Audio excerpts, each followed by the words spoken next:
It's a special edition that we're broadcasting to you from ET now. It's called the Big GST Standoff, and joining us on the show, three very special guests. But before anything, let's set the agenda for this evening.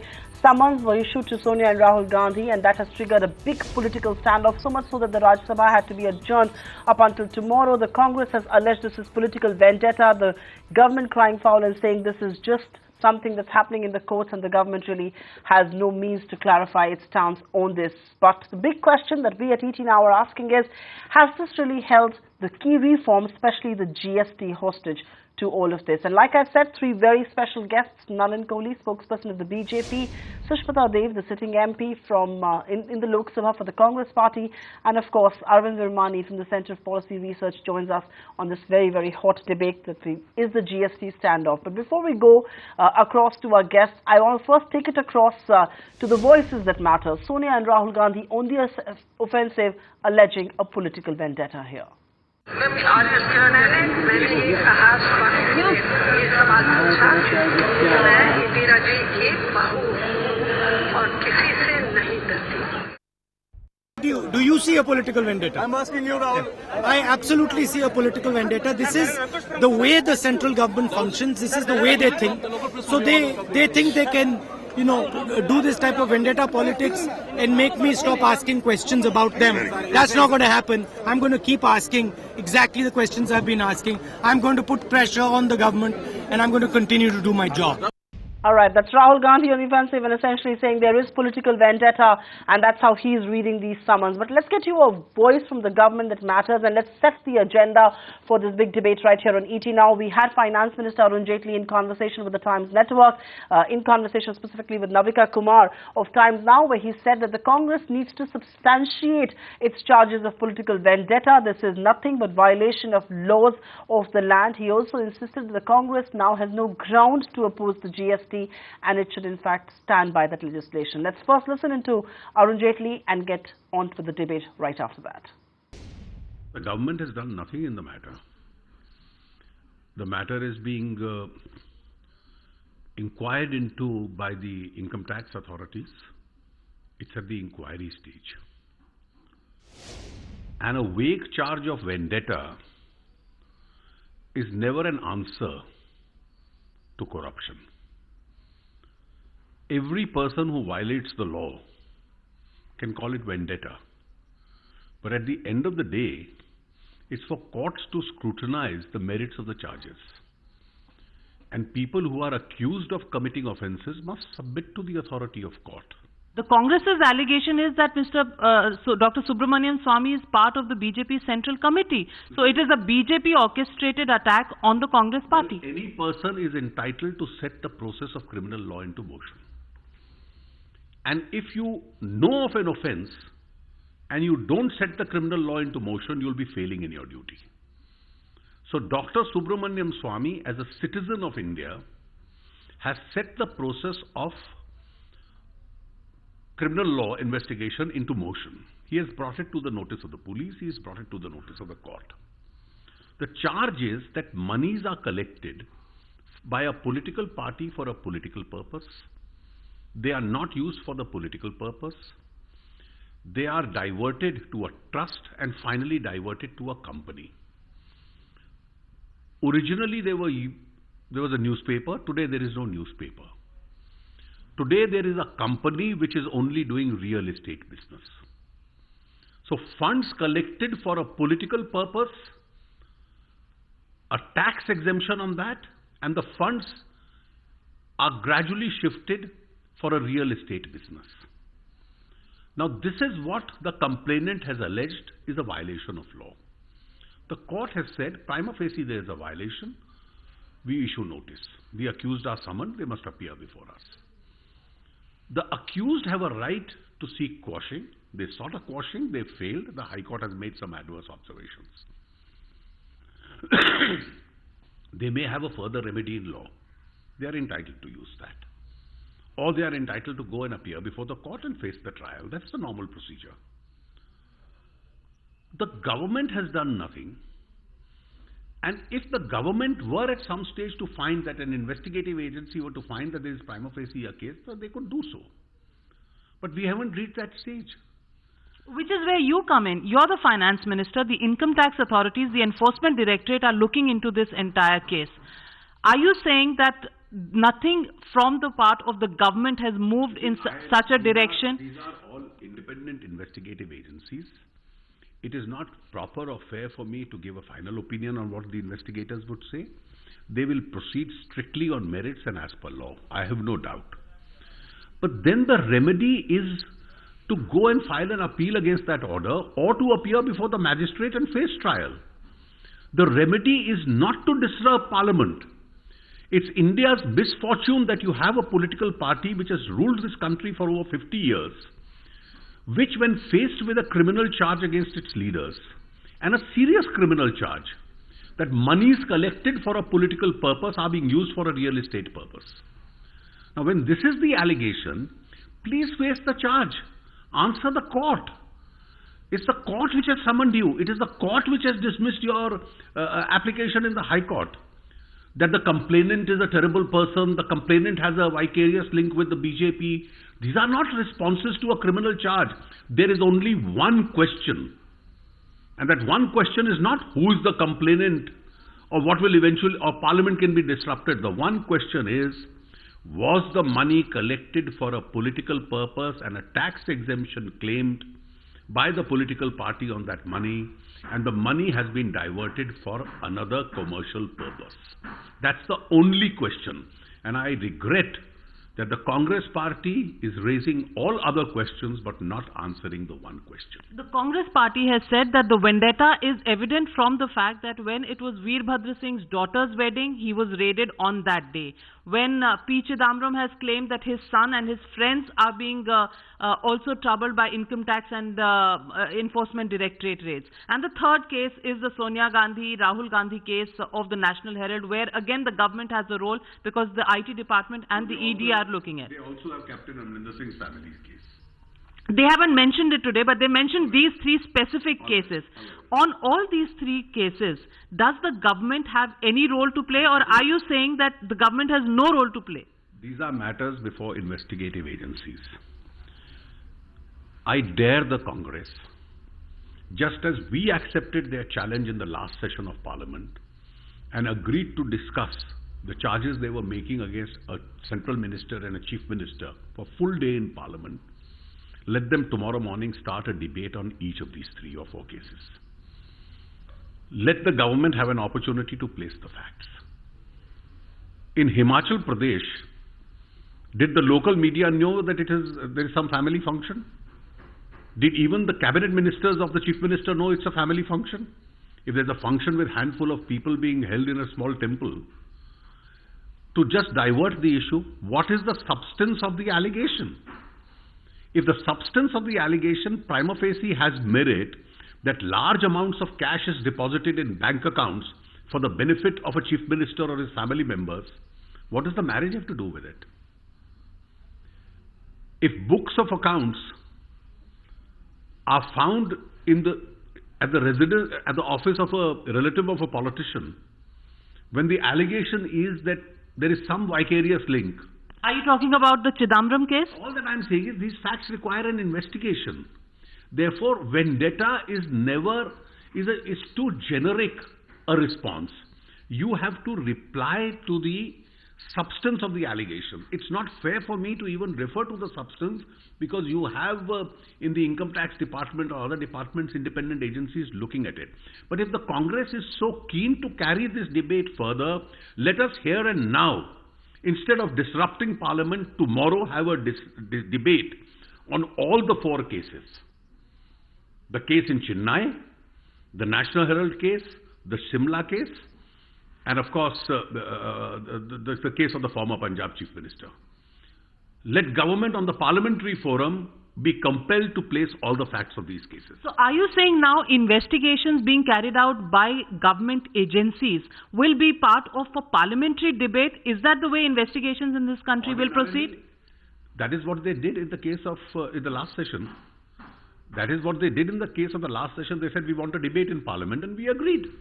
They had a debate in Parliament on the last day, and people came to know of the facts. When you are raising issues in public domain, You certainly can ask, and if not a final opinion, certainly what is the prima facie facts can always be placed. So you're saying prima facie, the National Herald case, the Congress party seems to have diverted funds for ultimately the real estate. Prima facie, is that established? Prima facie, it's a serious matter. I'm only saying prima facie. The matter requires investigation. A court is looking at it. It's not even fair for me to make a final comment on it. But then the Congress has to go and address the court. The Congress doesn't have to come and disturb Parliament. The government has not issued a summon. It's a court which has issued a summon on a private complaint.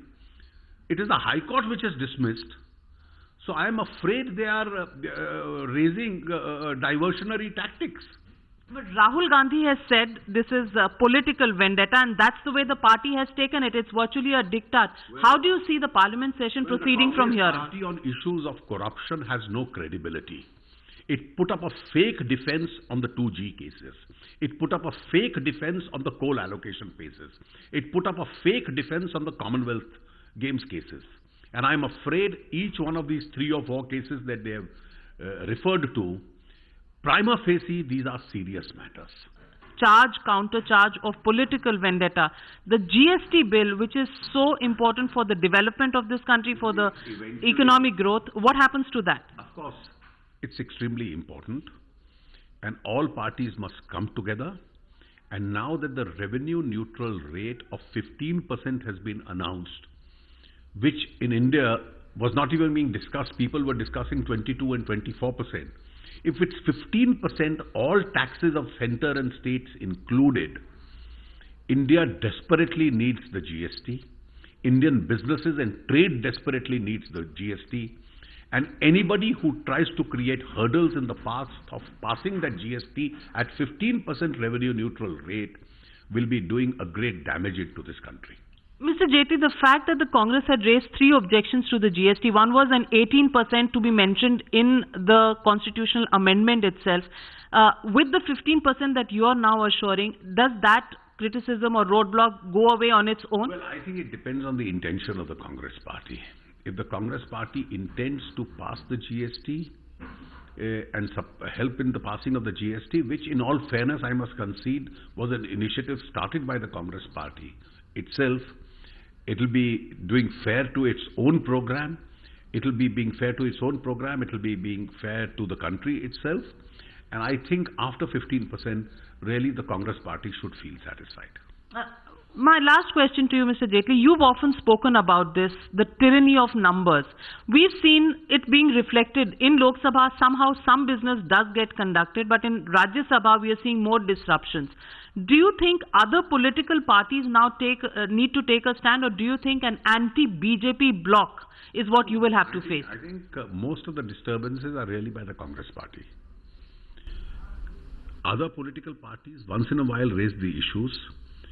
All right, that is Finance Minister Jaitley in conversation here with the Times Network. But let's go straight into our debate. And thank you very much, gentlemen, and Sushmita Dev for joining us. But let me begin with you, Sushmita, because we did see a very stalled Parliament. There was ruckus on the floor of the House. The Congress, of course, has every reason to be angry. But should your anger be directed at the Treasury benches? That's point number one. But the blunt question that's coming your way is the Congress going to obstruct Parliament on the National Herald issue? See, first of all, today what happened in Parliament had to do with political vendetta, which Mr. Jaitley in his wisdom said is very vague, which we think is not vague, because to take an example, by way of example, the National Herald case, there was an opinion within the ED in August 2015 that there was no substance in this case and there should not be any investigation. But within a month, September 2015, this case was reopened. It is all very well to say we don't know that the Chief Minister of Himachal and his daughter are getting married and all of that. But the fact is, the manner in which Congress leaders are being selectively attacked by this government is very clear to us as far as we are concerned. And more importantly, the strange part about the National Herald case is that while the party is trying to distance itself from this case, can anybody deny the fact that Mr. Swamy is nothing but an agent of the BJP who is backed by the RSS, and his case is very strange. And I do not agree with the Honorable Finance Minister when he says it's a matter of breach of trust and misappropriation of fund, because Young India Company is a Section 25 company, and as we all know, that a Section 25 company has a restriction on any of its directors or shareholders taking any profit from it. So it is yet another case of misleading the nation on your show by saying that there is breach of trust and there is misappropriation of fund and there is no real estate business in it. That is a total misrepresentation of facts. Right. We say it's a vendetta. Sushmita Dev, you've made your opening comment. My question now comes to Nalin Kohli. Nalin Kohli, the finance minister, says if there are charges of political vendetta, prove it. The charges coming from the Congress party right here on the show that the ED did reopen the case. And Subramanian Swamy, for all practical purposes, is a part of the BJP. Many spokespersons from the BJP have raked up this issue in the past, the National Herald Case. You can't now say that you're not instigating this issue. This is something that Subramanian Swamy is doing on another planet. He is a part of the BJP. He is the one taking up this issue. Let's take this on facts. First of all, as this complaint was filed by Dr. Swamy in 2013, it has nothing to do with 2015. And in 2014, on the 26th of June, the court summoned the Gandhi family. So therefore, it's not 2015, is much later. Basically, the matter was in the courts right from 2013, much before the BJP government came in. Number two, the Congress party here is calling it political vendetta, and it raises serious questions. Do they call the court a political institution? Are they saying the judgment delivered by a judge of the Delhi High Court is unleashing of political vendetta? Is that dangerous? That could also, in a sense, in my opinion, amount to contempt of court. How are they holding a judgment? They are the ones who went to the High Court challenging the order, summoning order of the trial court. They are in their rights to do so. The High Court has delivered a judgment. They are in their rights to go to the Supreme Court. They have chosen not to. So how are they holding the court to be a political institution? It's a very dangerous comment. Third, let's go to the sum and substance of it very briefly. Here is a company, the AJL, which essentially holds assets worth thousands of crores, whether it's 2,000, 3,000, 5,000, it doesn't matter. One of the prime properties in Delhi is getting lakhs, some 60, 70 lakhs of rent every year. Now what happens is AJL over a period of time gets 90 crore rupees from the Congress party. In the meantime, a company comes up, a Young Indian company, where the majority shareholding is Mrs. Sonia Gandhi and Mr. Rahul Gandhi, 76%. They go ahead and Mr. Kohli, I'll have to interrupt you there because I don't want to get into the merits of this case. I'll have to interrupt you there because I don't want to get into the merits of this case. I think that's the matter is sub judice. Let the courts take a call on this one. We are really talking whether reforms and whether economic decision is going to be the cost that India will pay between the treasury benches on one hand and the opposition on the other. Arvind Virmani, is my reading right that the consultation and the conciliation that we saw in the last 10 odd days or a week has really made way for confrontation once again in New Delhi? So very quickly, let me put this in perspective. Right from the beginning, 2 weeks ago or something, we spoke about it, and it was clear that there are two parts to this whole issue of GST. One is the economic and the other is the political. So I gave a 50-50 total probability for this session, partly because the economics of it is actually very easily solvable.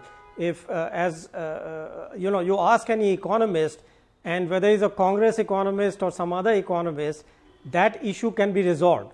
So really, right from the start, the underlying issue was the politics of it, and applying a kind of economic incentive argument to it. The question was whether it is in the interest of the Congress to go forward and let the GST bill pass or not.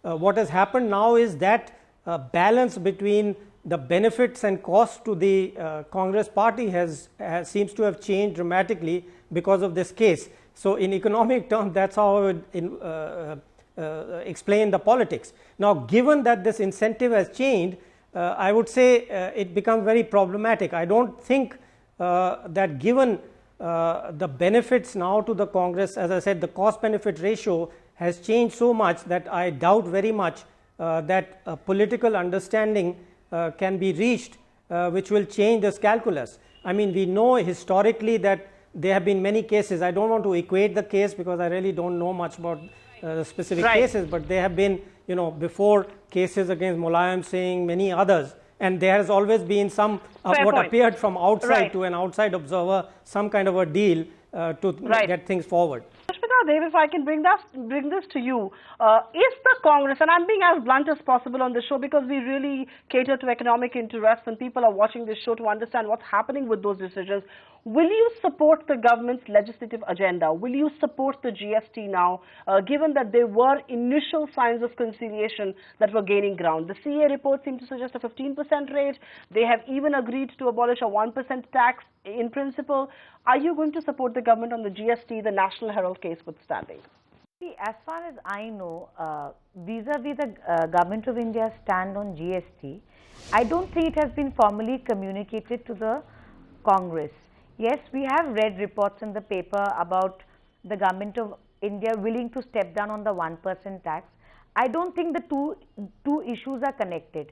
A dialogue was started by the Prime Minister of India by inviting Sonia ji and Manmohan Singh ji. They made their views clear on both sides, and after that we were supposed to find out that what is it, where does the negotiation start from. So that has nothing to do with this. That has nothing to do with this. As far as we are concerned, formally we are waiting to hear from the government. So are you essentially here suggesting as a spokesperson of the Congress party that if the Congress were to go back and if the government were to say we are going to withdraw that 1% additional tax, and of course the finance minister, like you heard him say on the Times network here, that I'm willing to go with what the CA has recommended, which is a 15% revenue neutral rate, will the Congress then support the GST bill? Or does the passage of the intention towards the bill is actually dependent on this whole political vendetta argument that is being given? See, Supriya, first of all, I can't say yes or no to this point or that point. That is for my leadership to negotiate with the government, discuss it further, as was the case when they first met for tea, that the government was supposed to get back. There's supposed to be another meeting, or however they want to take it forward.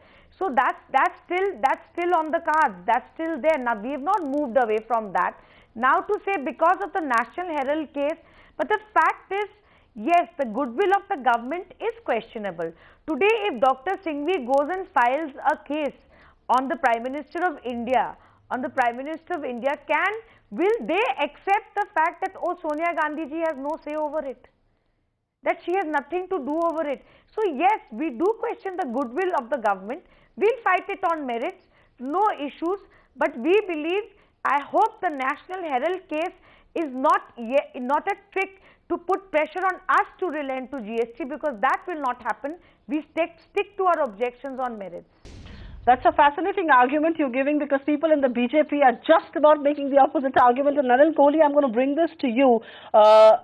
Members within your own party believe that the Congress is using the National Herald case as a tool to run away from the GST. Are you someone who subscribes to that view? That's point number one. And point number two is, amidst this political acrimony where members of the Congress are questioning the will of the government, do you really expect support gathering around the GST? I find this fascinating, the use of the word political goodwill and then equating it to a complaint which went to the court. These complaints, like Dr. Singhvi, she said, if he goes to the court and approaches, he's in his rights to do so, but he has to take some evidence. Courts don't issue summoning orders without even a preliminary hearing. There has to be a prima facie case. That's the law of the land. That's the law laid out in A.R. Antule versus Ramdas in 1984, that anyone can put the criminal law machinery into process, provided that it is not the law that goes against what is the enacted law. So, you can do that. There's nothing wrong with that. But with regard to it saying that political goodwill, so are they saying, what are they trying to say? That the government has filed it? No. In fact, a citizen should go to the court, approach the investigative agencies. If you see a murder, are you not going to report a murder because you think there should be some goodwill on it? You are obliged, after all, in society. So they are fighting that case legally. They have their legal things. The minute they are taking it to the political level, it shows perhaps they are worried. And perhaps they want to run away from the GST because perhaps they don't have too much of legal maneuverability, if I could say so. Otherwise, they would have considered challenging the order of the High Court and the Supreme Court. I will come back to, I'm tempted to take this to Dr. Virmani, but I want to get Sushmita Dev to respond to this. If you have a strong case and if you think you're not in the wrong, why not challenge in the court? Why take to the streets and why take to Parliament? We are fighting it out in court. We don't need Mr. Kohli to tell us what to do in court.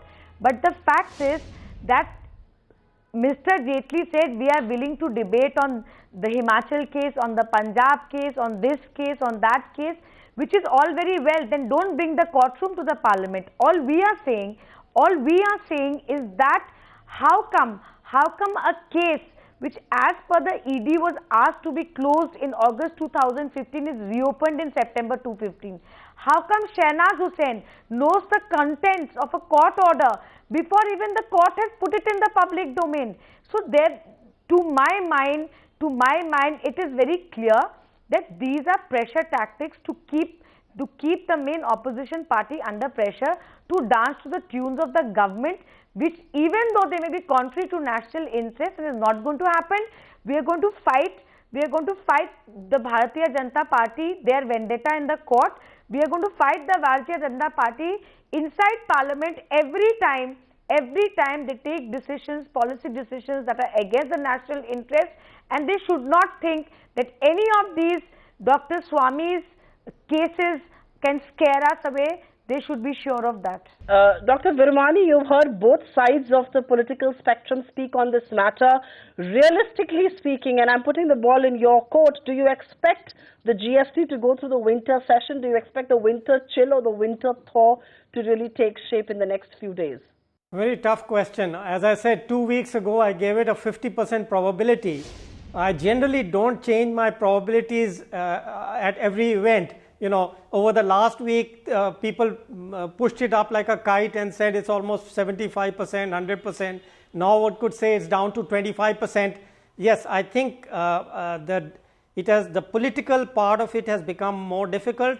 So perhaps I would marginally decrease my probability from 50% to 40%. We're talking numbers there, Mr. Kohli. To just quickly wrap this up, I have a very straight question coming from you. In this atmosphere where charges are flying thick and fast from both sides, Parliament is being stalled, the government also not speaking in a conciliatory tone, being equally aggressive, you actually hope the GST to go through? Well, I mean, that's a question that the Congress will have to seriously answer. That why are they not wanting Parliament to function? And the government can speak any language, but at the end of the day, that language has no relationship to what happens in the courts. Ms. Sushmita Dev in this program has come up with two statements, and I'm amazed. In fact, it could both amount to contempt of court. In the first place, she has gone ahead and run down the court and called it a political institution, challenged the judgment. And the second case, she has gone ahead and said that the order was outside the court, available to an individual who's not in the government, not in a political party. That also, that lady may have defamatory rights against Ms. Dev and her party. So I don't know, the Congress party is entitled to do what it likes. The fact of the matter is, this entire thing is away from facts, it's based on rhetoric. The facts, if they were there, I don't think they would have raised these rhetorics. Sushmita Dev, unless you have the final word on this, because you're the aggrieved party in this entire debate, has the Chai Pe Charcha perhaps really, which seemed to have paved the way for the political consensus on the GST substantiated by the CA's report, which was really tilting towards what the Congress party had in fact demanded. We almost thought that the climate for the GST had just about come about. You've seen legislation in Parliament for a while now. You expect the GST to go through in the winter session, or do you believe issues outside of legislative processes could perhaps hamper this process? Supriya, let me say it again, that we have not connected GST to what is happening in the courts or relating to this case. It is being perceived in that way by you. You have the right to perceive it in that way. But the fact is that on merits, till now the government has not had the next set of dialogues that is supposed to have with the Congress. And I would like to tell Mr. Kohli that I know as a lawyer what amounts to contempt of court and what doesn't. I have repeatedly said we'll fight it out in court on merits, but I am forced to point out again and again, which he hasn't even answered once, that why is it that the ED closed the case in August 2015 and this government reopened it in September 2015, which to my mind seems like a vendetta. And it is Mr. Shahnaz Hussain, not some lady, and he should answer how he had access to that order. All right, we're not going to get into the political ramifications of contempt of court and all of that, but we've completely run out of time here. Nalin, Kohli, Sushmita Dev and Arvind Virmani, thank you very much for being with us. We've really discussed and debated the big GST standoff. And like Dr. Virmani is saying, the chances of a GST going through are perhaps thinner than they were about 3 days back. Thank you very much, each one of you, for being with us.